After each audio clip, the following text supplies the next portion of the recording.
Dans le Coran, la souffrance n'est jamais une punition aveugle, mais un test divin pour éprouver la foi.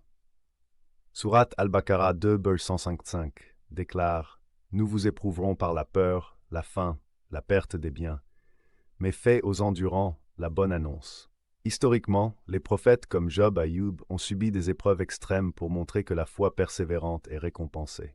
Les savants islamiques estiment que 60% des versets sur les épreuves soulignent leur rôle purificateur. Le Coran enseigne que la patience, sabre, transforme la souffrance en élévation spirituelle. Sourate Az-Zumar 39:10 affirme « Les endurants recevront leur récompense sans compter. » Un hadith rapporte que le prophète sallam compara le croyant patient à de l'or purifié au feu. Les larmes versées dans l'épreuve pèsent plus que les montagnes dans la balance divine.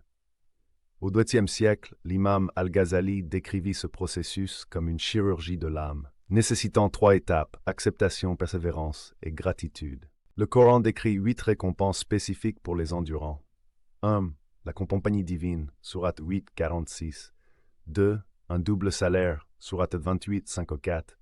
3. L'entrée au paradis sans jugement, hadith 4. La réponse aux invocations, sourate 2, 146. 5. L'effacement des péchés, sourate 39.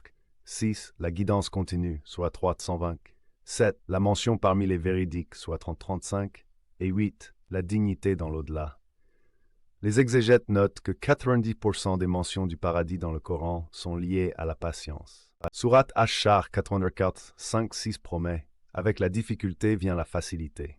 Ce verset révélé lors de la année de la tristesse montre comment la soumission totale tawakkul apporte la sérénité.